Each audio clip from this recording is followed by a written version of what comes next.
A silent airfield, wind scraping across concrete. A cargo plane touches down with no flag, no emblem, as if it belongs to no nation. A headline flickers across scattered phones. America just delivered something Ukraine was never supposed to receive. The world watches, unaware. The narrator whispers, "What if the next global war doesn't start with a missile, but a signature hidden in a room no one may enter?"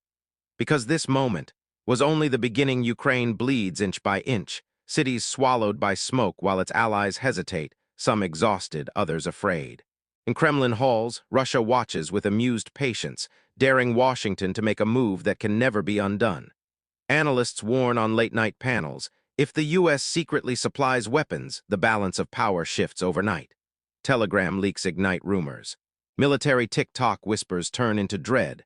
Did America just gamble its own future on a foreign battlefield? But to understand this move, you must first meet the forces determined to stop it. The villain is not a single face, but a shadow system of fear and pressure. Kremlin threats echo through oil pipelines and bank sanctions, whispering to Europe, "Stay silent or freeze in winter." NATO fractures beneath polite smiles, allies stalling, delaying, calculating. Russian state TV crows with arrogance. Generals proclaim, "Ukraine will fall, America cannot save them." In the West, critics smirk on primetime, calling aid a waste, dismissing a nation as nothing more than a pawn on a billionaire's chessboard. They gamble with freedom like currency. But while politicians argued, someone in America refused to let Ukraine bleed out. They were never meant to be heroes, just names on payroll sheets, badges that opened doors, hands that calibrated machines. Yet inside the Pentagon, in dim rooms no cameras could enter, a different America lived. Engineers who whispered, "We can build what they need." Soldiers who knew the price of silence. And across the ocean, a Ukrainian fighter clutched a cracked phone, his daughter's face flickering through smoke as artillery thundered behind him. Mothers in Kiev packed lunches instead of armor. Veterans remembered what it means to lose a flag and a language. "This isn't about territory," a strategist murmured, eyes on a battlefield screen. "It's about identity." If governments wouldn't act publicly, they would act quietly. And that's how a plan not voted on, not televised, began. News seeps through cracks, first a rumor, then a roar. Analysts clash live on cable screens. Democrats proclaim, defending democracy is survival.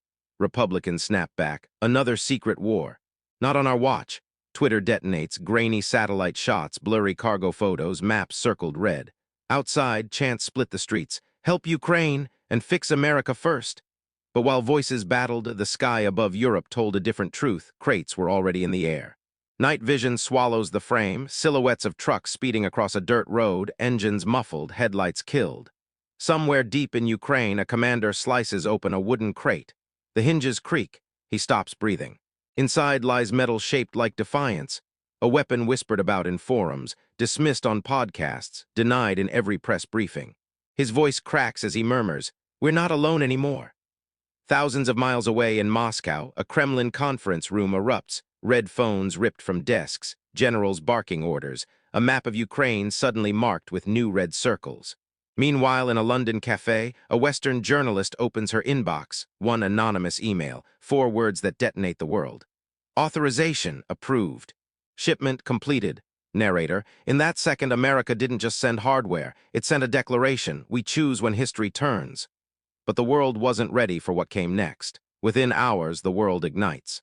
Hashtags surge like battle cries, Ukraine armed, #US secrets, Russia panic. Parliaments across Europe demand emergency briefings, while late-night talk shows hiss.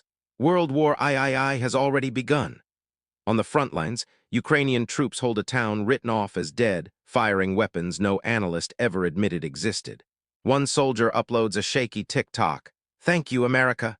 It reaches 20 million views before morning. But every action has a price, and this one may rewrite the future. Silence falls over the maps, the screens, the world. What defines a nation, its borders, or the courage to defend those it may never meet? Weapons are not the story.